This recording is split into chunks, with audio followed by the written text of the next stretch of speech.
Good day, everyone. Welcome to the Lecture 2, Module 4 of the course ME368 Marketing Management, offered to the 6th semester BTech Mechanical Engineering students. So, in this lecture, we will be dealing with the different kinds of consumer buying behavior and the consumer buying process. So, without further ado, let's get into the course. So, the consumer buying behavior can be of four types based upon the level of involvement of consumers in the decision making process and the differences amongst the choices that he is provided with.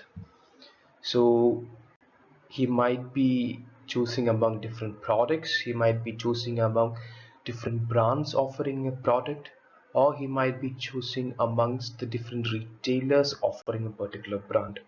So based upon the level of differences between the choices that he has and the level of involvement that the consumer has in a buying decision making process, consumers typically exhibit four kinds of behaviors. Now, these behaviors can be either a complex behavior, a dissonance reducing buying behavior, a variety seeking, or a habitual buying behavior.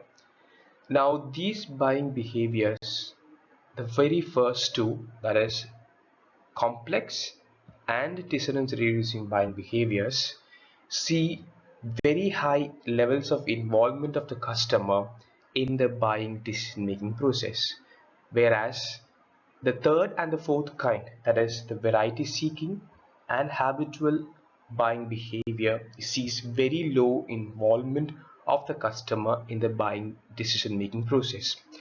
Now, the level of involvement of a consumer in a buying decision making process is dependent on the importance of the product, the relative worth or value of the product, and the time for which a product is purchased, the time of use for which a product is purchased for.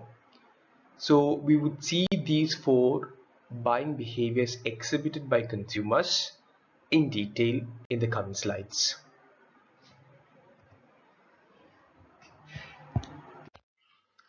So the first two kinds of buying behaviors that we'll be dealing with are the complex buying behavior and the dissonance reducing buying behavior. Now both of these buying behaviors are characterized by the high level of consumer involvement in the buying decision process. So both of them are characterized by high buying involvement, but they differ in the extent of differences between the brands that the consumers have to choose from. So whenever there is a significant difference between the brands that the consumer have to choose from, then the consumer generally exhibits what is called as a complex buying behavior. Whereas if the differences between the brands or between the choice that the consumers have is low, then the consumers exhibit dissonance reducing buying behavior. So in complex buying behavior and dissonance reducing buying behavior, the high level of buyer involvement is exhibited due to the fact that in both the cases, the consumers are involved in buying a product which is deemed to be expensive, the purchase is deemed to be risky, and the item is purchased for generally long-term use. So such kinds of buying where the product are expensive, the investment is considered to be risky, and it is not recovered for a long time because you're investing on a particular product for long-term use. So such kinds of buys requires high buyer involvement. So in complex buying behavior, it is characterized by, as I told you earlier, high buyer involvement, and the differences between the different choices that the consumers have, the extent of difference is very, very large. So for example, take the case of a purchase of a car or a house. So the products like cars or houses, they are expensive investments, they are purchased for long-term use, and the investment is generally risky. So and the differences among the different kinds of cars, the extent of differences of significant, there's a significant amount of differences between cars offered by different brands. So the extent of differences of the choice that the consumer have in buying a car or a house is very large. So in a complex buying behavior, consumers are generally highly involved in collecting information about the product, and the marketing team involved in selling such kinds of products where the consumers exhibit the complex buying behavior, they should concentrate upon providing the correct information to the consumers. So this is what helps that particular company succeed over their competitors, providing the right information. Now, in the dissonance reducing buying behavior, it is characterized by high amounts of buyer involvement, because again, the products that are bought in this kind of buying behavior are again deemed to be risky. They are expensive products and they are again purchased for long-term use. But here, the differences between the brands or differences between the different choices that the consumers have, they are insignificant. That means most of the products that the consumers have to select from are quite similar to each other. So, for example, the case of purchase of a furniture. Even though the investment on a furniture is very large and it is generally purchased for long-term use, the the kind of differences between the products or the furnitures offered by different brands, they are very minimal. So no consideration of brand is generally required when purchasing such kinds of products. The only They're trying to reduce the amount of dissatisfaction. That is what we mean by the term dissonance reducing. So they're trying to reduce only the extent of dissatisfaction or the amount of dissatisfaction when choosing among different brands, even though different brands do not offer widely different products. So the marketers, when marketing products where consumers exhibit the dissonance reducing buying behavior, they should think about ways to differentiate their products from their competitors. That should be their core focus. Now, the third kind of buying behavior and the fourth kind, they are characterized by low amounts of buyer involvement in the buying or the buying decision making process. They are the habitual buying behavior and the variety seeking buying behavior. Now, both of these, as I told you earlier, are characterized by low buyer involvement or low involvement of the consumer in the buying decision making process. Now, again, just like the complex and the dissonance reducing buying behaviors, both of these behaviors are differentiated by the extent of differences among the choices that the consumers have. Now, when the buyer involvement is low in the decision making process and there is low amount of differences between the brands that the consumers have to choose from, then the kind of buying behavior exhibited is called as habitual buying behavior. Now, low buyer involvement in consumer buying decision process occurs when consumer is involved in buying a product which is low cost and which is purchased frequently. So both habitual buying behavior and variety seeking buying behaviors see the case where you are involved in buying products which are low cost and products which are purchased very frequently. So both these kinds of buying involves low amounts of buyer involvement in the buying decision making process. When the difference between the difference between the brands or the choice that the consumers have is less, then the kind of buying behavior exhibited is called as habitual buying behavior. For example, the purchase of milk and salt. Now, milk and salt, they are low cost products. They are purchased very frequently. For example, milk is bought on a daily basis. So the amount of buyer involvement in buying milk and salt, the extent that they have, the extent of involvement that the consumers have in buying milk and salt is generally very low. And the differences between different kinds of brands of milk is very low. So consumers exhibiting this kind of a buying behavior, that's a habitual buying behavior, they do not generally exhibit brand loyalty. And the consumer generally purchases the brand because purely out of familiarity. So here, too much information is not required for the consumers, but the marketer should focus upon improving the familiarity of a product with attractive prices and sales promotion. So the marketing team, when selling products where consumers are likely to exhibit the habitual buying behavior, now they should focus all their effort upon creating familiarity of their product and their brand amongst the consumers. That is what the consumers expect. They do not buy a particular brand just because of the name of the brand. They should be familiar with the brand. So attractive pricing and sales promotion will keep that particular brand familiar to the consumers, which will result in a habitual buying behavior. Now, the fourth and the last kind of buying behavior exhibited by consumers is the variety seeking buying behavior. And here, because the products again are low cost and purchased very frequently, the amount of buyer involvement is low, but the differences between the choices or the difference between the brands that the consumers have access to, they are very significant. So there are large amounts of differences between the different brands offered for these kinds of products. So consumers generally, they seek variety. They are not brand loyal. They generally tend to switch from one brand to another. For example, products such as shoes, soap, etc. They are generally low cost when compared to other investments like houses, cars, etc. They are purchased generally much more frequently. So here, consumers, when they buy these kinds of products, they generally are not brand loyal and generally frequently switch between different brands.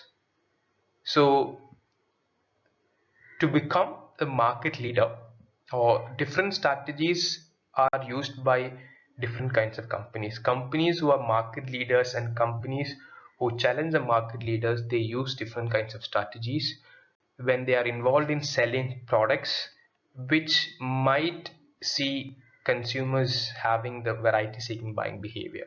So the leaders in that particular market segment, they try and encourage habitual buying behavior by making their products very familiar, by uh, by giving advertisements, by using sales promotion activities, etc. Whereas the challenger, they will try to encourage variety seeking buying behavior from the consumers by offering lower prices, free samples, discounts, etc. The challenger will basically try and encourage the consumer to try their product and move away from what they have been buying till now.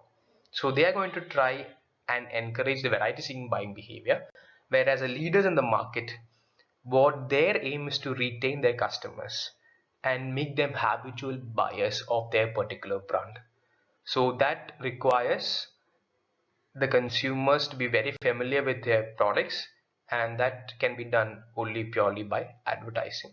So the strategies used by market leaders and challengers when selling products where consumers are likely to exhibit the variety seeking buying behavior, the strategies used are different. Okay, so with that, we'll move on to the next part of this lecture where we'll talk about the consumer buying decision process.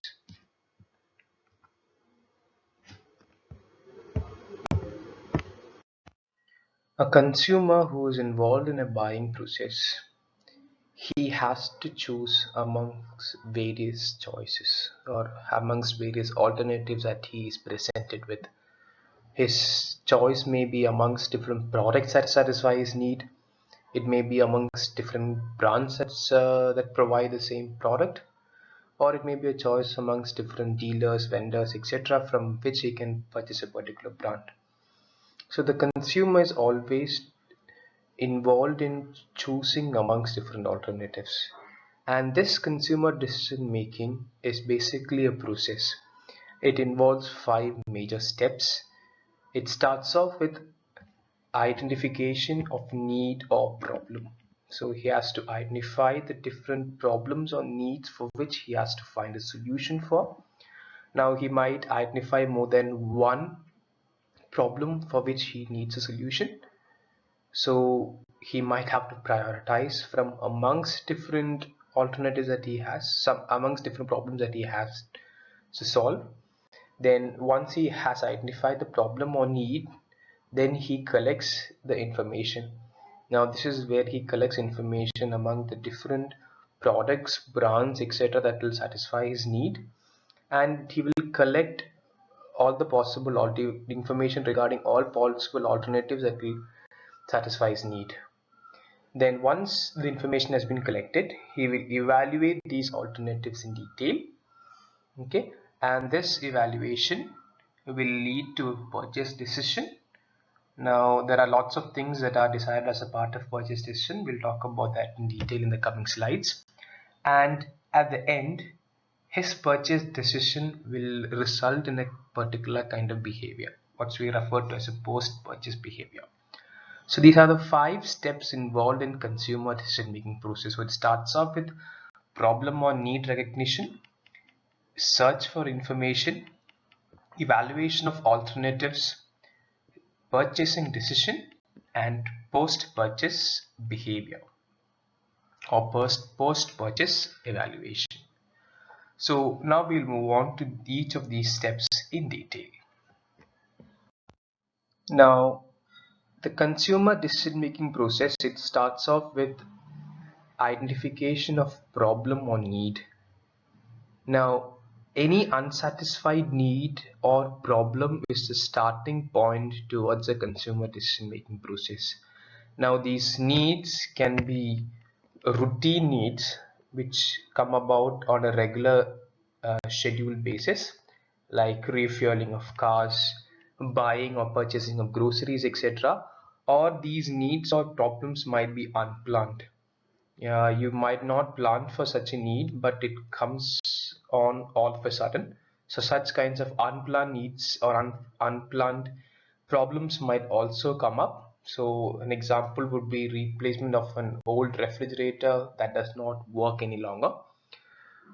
So such kinds of problems might come about. So identifying these problems and needs is a starting point in the consumer decision making process. Now, once he lists out needs, he might have more than one need for a person. So after problem recognition, from amongst the multiple needs of a person, you have to choose whether to solve a problem or a need. And this particular choice of whether to solve a problem or a need depends upon its importance and the magnitude of difference between the current state and desired state.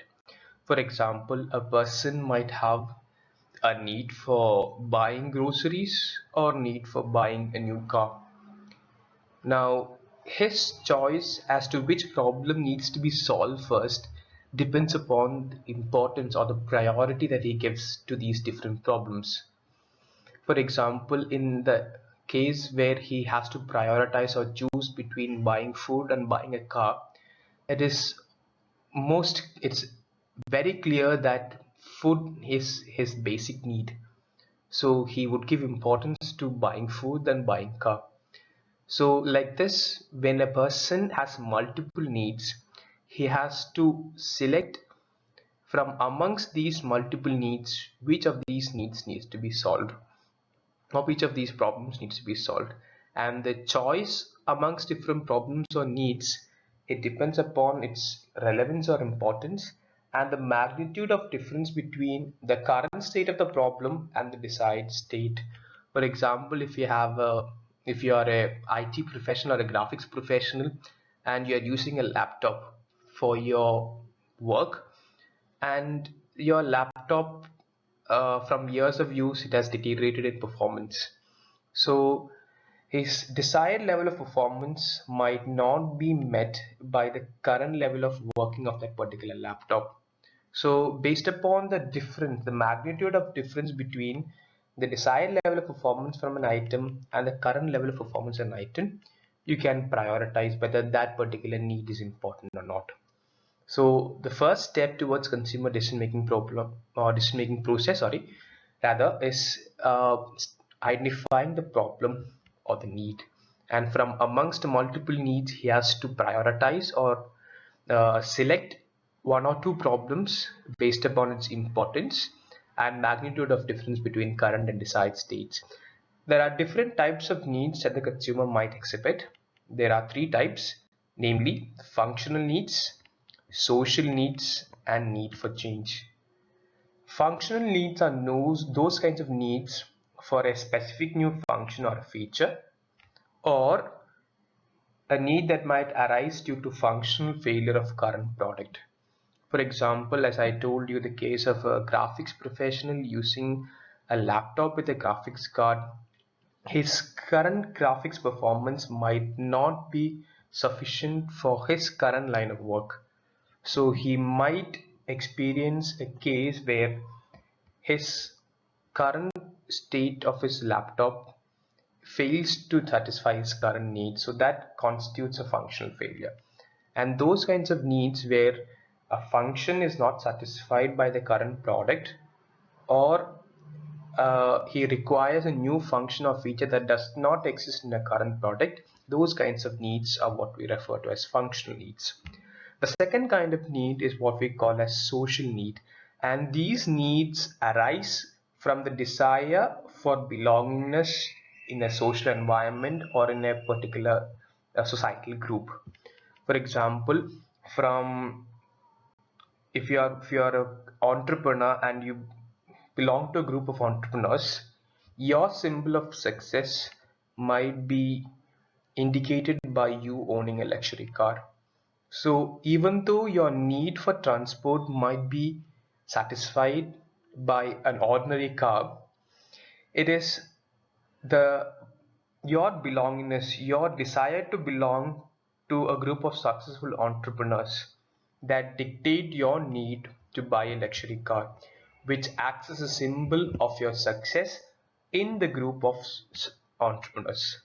So these needs arise purely out of desire to belong to a particular social environment rather than being a need which arises due to a functional failure or a requirement for a new function. So such kinds of needs are purely arising due to social pressure or your desire to be part of a social group. So such kinds of needs are what we refer to as social needs. The last kind of need, or the last type of need, is a need for change, and this originates from the desire of a consumer for a change. Now this is very important, and this is very common. If you are used to using a particular product for a long time, after a time you would feel the need for a change. For example, need for new furniture in the house. The current furniture that is being used in a household might be sufficient. It might do its job, and it might serve its purpose currently. But after some time, you might feel a need for change. So such kinds of needs are referred to as need for change. So amongst these three types of needs, it is a functional need that needs to be prioritized first, and then based upon importance you can give importance to social needs or needs for change. Now once you have identified the need or the problem for which you have to make a decision, the next step in the consumer decision making process is information collection. So in information search, you gather information about the solution to a problem. You will collect information about what are the multiple possible alternatives that will act as a solution for this particular problem, and you will collect information about these alternatives in detail. So the information search, it becomes very important when the consumer involvement in the buying process is very high. So this high involvement of consumers in the buying decision making process occurs when the purchase is considered to be a major purchase. A purchase is considered to be a major purchase when the products bought are high cost and the investments are generally risky, long-term investments. So The information search stage is of utmost importance when consumer involvement in the buying decision-making process is extremely high, and in the cases where the variety or complexity of choices is also high. Now, the information can be of two types. It can be either internal information or external information. So the internal information are information which is already with the customer, information which is already available with the customer itself, and these can be previous experiences of using a product or a brand, etc. Now these kinds of internal information are generally used to make decisions in the purchase of everyday goods like FMCGs. FMCGs, it stands for fast moving consumer goods. Examples of FMCGs are toothpaste, soaps, etc., which are consumed, which are consumer durables or consumer goods which are sold in very large volumes. So such kinds of goods are called as FMCGs. So in the purchase of FMCGs, everyday goods like FMCGs, the consumers use internal information, that is information that is already with the customer from his previous experience of using a product or a brand. Now, in the case of a major purchase or a major buy with many complex choices available to the customer, the internal information becomes insufficient. So in such cases, we may have to resort to an additional source of information called external information. Now, external information are information which are obtained from friends, family, other users of a product or a brand, the company sales team, the company websites, etc. So these kinds of information which is available from sources other than the consumer himself. It might be from his friends, his family, from other users he knows, from the company sales team, from websites, etc. So those such kinds of information is referred to as external information. So information search, it basically is a search for different solutions to a particular problem or a need. In this particular search, he tries to find out different alternatives that might be potential solutions for his problem or need, and details about these alternatives. And the information is of high importance when the consumer involvement in the decision making process is high, and when the complexity or variety of choices is also generally high.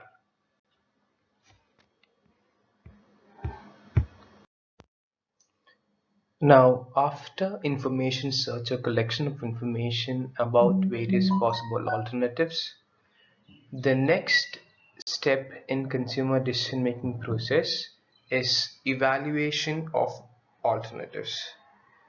So in this particular process, the consumers are involved in narrowing down from amongst various alternatives or choices that he has. Now this narrowing down from amongst alternatives is based upon a set of evaluation criteria. The number of alternatives that a person chooses for evaluation, it depends upon the importance of the purchase or the buy. For example, if it is a major buy where large capital investments are involved and the investments are made for a long term, that means the product that is purchased, there's a very low probability that it is going to be replaced in any time in the near future. So such kinds of major buys requires the consumer to take into consideration all possible alternatives. So based upon the importance of the buy, the number of alternatives that are taken for evaluation also changes. The more important the buy is, the larger is the number of alternatives taken into account. So while evaluating your alternatives, the major objective is to narrow down from amongst all the alternatives. So you are narrowing down the list to a, a small number based upon a set of evaluation criteria. Now this evaluation criteria can be the various characteristics which are important to the consumer, like the product price, the product size, its color, features, durability, maintainability. maintainability, etc. So the evaluation characteristics which are important to consumers are referred to as evaluation criteria. Using these evaluation criteria, you narrow down your list of alternatives. Now, the characteristics used by consumers to evaluate the alternatives can be of two types. They can be either objective or subjective characteristics. Now, objective characteristics are those characteristics which are generally features and functionalities. So now a clear answer is available when you talk about characteristics of these nature. An example would be in purchasing a car, availability of Android Auto, Apple CarPlay, etc. You get clear answers as to whether these features and functionalities are available. For example, safety features like ABS, EBD, hill hold assist, etc. So these availability of these features and functionalities, the answers to these questions, whether these features are available or these functionalities are available, is very clear cut. So such kinds of characteristics are labeled or called as objective characteristics. There are certain characteristics uh, which are subjective in nature, where the whether the existence of these characteristics, they vary from person to person. So for example, perception or perceived values, reputation of a brand, the the beauty of a car, etc., they vary from person to person. So characteristics of those nature which are subjective in nature, or whose answers whether those kinds of characteristics exist or not, that varies from person to person, such kinds of characteristics are referred to as subjective characteristics. For example, beauty of a car, the shape of a car, the look of a car, etc. It varies from one person to another person. So these are subjective characteristics whose answers are not clearly available, and these answers, they vary from one person to another. So it's based upon these objective and subjective characteristics, a set of these objective and subjective characteristics, that you evaluate your alternatives and narrow them down. Now, based upon the information collected in step 2 and the evaluation criteria that is set by the customer, he narrows down the original set of alternatives into a small one. He narrows them down into choices that are most likely to satisfy his need, or narrows down into choices that might be purchased. This particular set of choices that he considers for purchase is referred to as the evoked or consideration set. Okay, then there are sets and sets of products or services that has no chance of being bought. That means these are alternatives that it never considers. Such a set of products is referred to as an inept set. So this might be due to the negative perception about a product or a brand by the customer. This might be due to previous experiences of owning a particular product or a brand.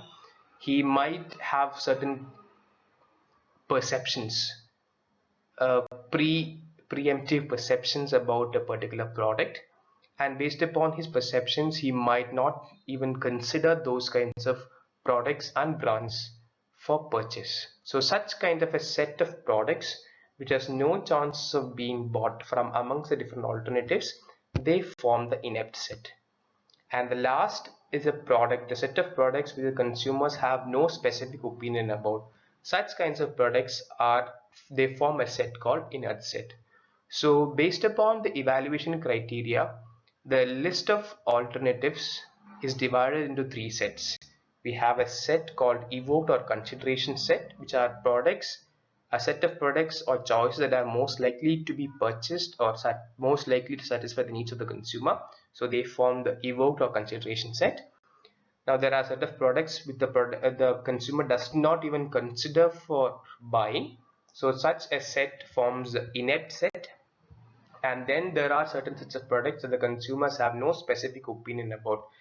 They don't hate the product and they don't love the product. So those kinds of products which the consumers do not have any specific opinion upon, they form the inert set. So using the evaluation criteria, The original list of alternatives that are available to the consumers are divided into a set called evoked or consideration set, a set of products or services which are called as inept set, and a set called inert set. The inept and the inert set of products, they are not considered for purchase. Now, after evaluation of alternatives, the next step is purchase decision. But to come to a purchase decision, there are certain subsidiary steps that you have to go through. First, a consumer has to have a purchase perception, and these purchase perceptions are influenced by certain external factors, and these perception and the factors will lead to a purchase behavior. So we'll talk about the concept of purchase perceptions, factors influencing purchase perceptions, and how these purchase perceptions lead to a purchase decision.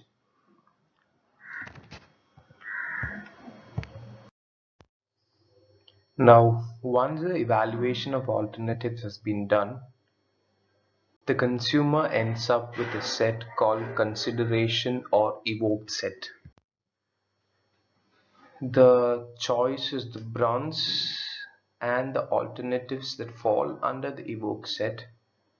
They are again evaluated to make a decision, and this particular process leads to consumers forming preferences from among the various alternatives or brands in the evoked set. Now, this choice of preferred brand or brands from among the evoked set, or this particular formation of preferences, is referred to as purchase intention. So purchase intention is the decision evaluation process leading to consumers forming preferences from among the various brands or alternatives or choices in the evoked or consideration set. Now, this particular purchase intention is influenced by two factors before it becomes a purchase decision. These factors are attitudes of other personnel or other people and unanticipated situational factors. Now, the purchase intention is affected by the attitudes and opinions of other major influencers in the purchase decision making process. Now, the people that are close to the consumer, like the family, their friends, or even people involved in the sales, like sales personnel, etc., their attitudes and opinions will have an effect on how consumers form preferences amongst brands in the evoke set. So his purchase intention is affected by people who are close to him and influence his purchase decision. Now, the extent of how much the attitude of others influences the purchase intention, it depends upon the consumer's motivation to take those views into consideration. Now, the level of motivation will depend upon how close the person, the influencer, is to the consumer that is making the decision. So the closeness of the consumer to the influencer is one factor that affects to what extent the attitude of others will influence the decision making process. And the second part is the intensity of the opinion. So higher the intensity of the opinion of the influencer, larger is the chance of that the attitude of the influencer influences the consumer's purchasing decision.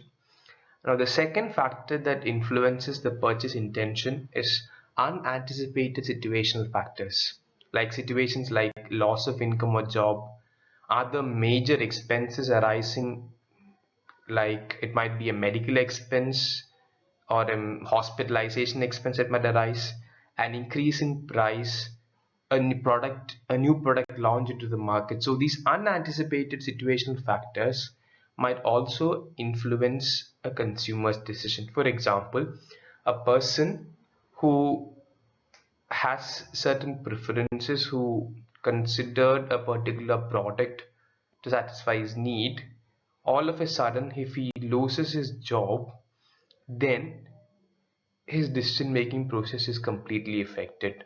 His actual information search step, the alternatives that he has listed out, his criteria for evaluation, everything is changed, and hence his purchase intention and his purchase decision making process is entirely affected. So the purchase intention is affected by the attitude of other influencers in the decision making process and the unanticipated situational factors. Now the purchase intention plus the factors influencing these the purchase intention together will decide what will be the final purchase decision. So the fourth step in the consumer decision making process is the purchase decision, and the purchase decision is reached by the purchase intention, taking into consideration the purchase intention plus consideration of factors that will affect the purchase intention. Together, this will lead to a purchase decision. And there are 5 major decisions that are made as a part of the purchase decision.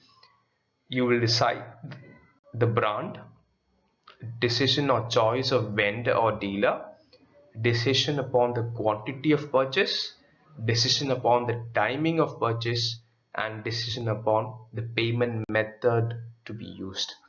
So these are the 5 major purchase decisions that are taken. I repeat once again: a decision on the brand, a decision amongst various vendors, a decision on the quantity, a decision on the timing, and the decision on the payment method to be used.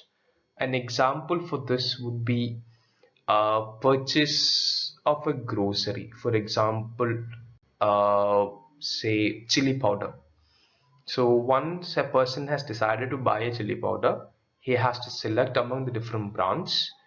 Then he has to decide from where to purchase a particular brand from. For example, from among the different supermarkets available, which supermarket would he buy that particular brand of chili powder from? The quantity of chili powder to be purchased, that's another decision that is made. Then the timing, when do I purchase it? Do I wait for my current stock of chili powder to be completely exhausted, or do I buy before that? The timing of purchase is important. And the payment method, do I buy it on cash, on credit, etc. So these are the decisions that are made as a part of the purchase decision. And the last step in the consumer decision making process is the post purchase evaluation or post purchase behavior. Now in the last step, that is post purchase evaluation, after purchase the consumer decides as to how the product will be used, or the product or the service is going to be used. Now after the purchase, the level of satisfaction that the consumer receives or consumer gets depends upon how far the product or service performs when compared to the expectations. Now when a product or a service performs beyond the expectations, then the satisfaction levels are high. And higher the satisfaction levels, higher is the probability that the same product or brand is purchased over and over again. So the chance or the probability of repeat purchase is high when customer satisfaction is high. And this particular repeat purchase process will lead to a habitual buying behavior and the consumers becoming loyal to a particular brand.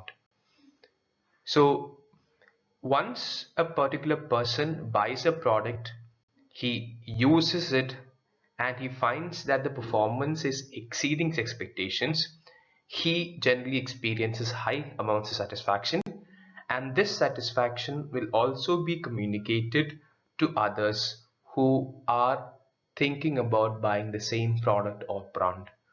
So this communication of satisfaction will also influence the consumer decision making process of other consumers. So the post-purchase evaluation is also a very important step in consumer decision making process. the experience of a consumer about using a particular product, the experience that the consumer has on using a particular product will determine whether the consumer will repeatedly purchase the same product or the brand. And higher the satisfaction delivered by a product or a service, higher is the chance of repeat purchase, and better will be the message of communication, the message of satisfaction communicated by the consumers to others. So these are the 5 steps involved in the consumer decision making process. I repeat once again, it starts off with identification of problem or need. Then the second step is information search, where they try and collect information regarding possible alternatives and detailed information regarding these alternatives. The third step is where you evaluate the alternatives and uh, list them or shortlist them based upon certain criteria which is important to the consumer. So you divide your alternatives into 3 sets: evoked set, inept set, and inert set. And the evoked or the consideration set contains all the choices or alternatives that the consumer might consider for purchase, and this set has to be narrowed down again. The consumer evaluates all the options or all the alternatives that fall in the fall in the consideration or evoke set, and based upon his evaluation he narrows down it into a few brands.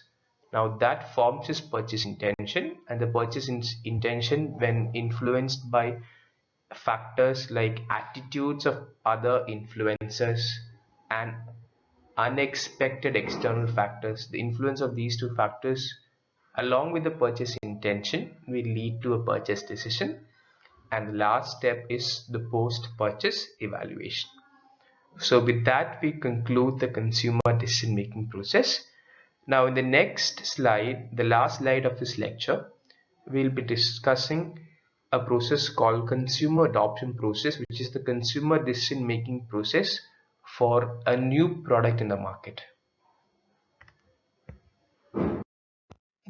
Now, the buying decision making process for a new product, it is referred to as a consumer adoption process and not a consumer decision making process.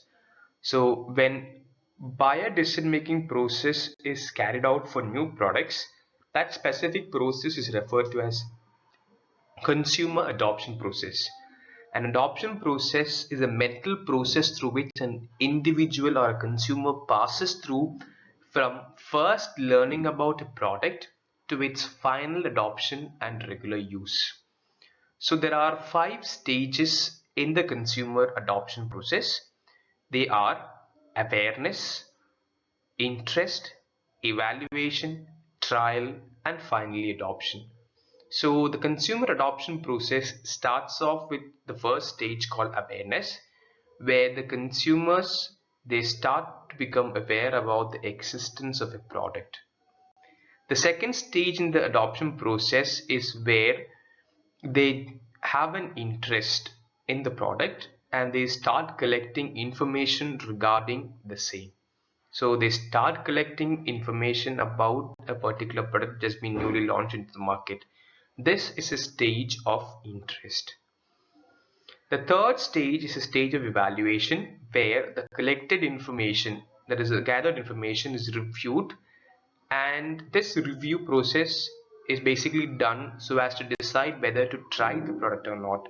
So this is a stage of evaluation where the consumer, he reviews information collected and decides whether to try the product or not. The fourth stage in the adoption process is a stage called the stage of trial, where the consumer tries out the product for himself on a small scale to estimate or to analyze if the product or service is of value to him or her. So this is a stage of trial, and once a consumer is satisfied with the trial stage, he moves on to the last stage of the adoption process called adoption, where a consumer decides to make full and regular use of the product. So the stages through which a consumer passes in a consumer adoption process are a stage of awareness, a stage of interest, a stage of evaluation, a stage of trial, and finally a stage of adoption. So these are the stages in the consumer adoption process. With this, we conclude the topic called consumer behavior and consumer buying decision making process. So in the next lecture, we'll be talking about, or we'll be discussing in detail, organizational buying behavior and organizational buying process. So here in the next lecture, lecture number 3, we'll be discussing how organizations make a purchase rather than how individuals make a purchase. So thank you.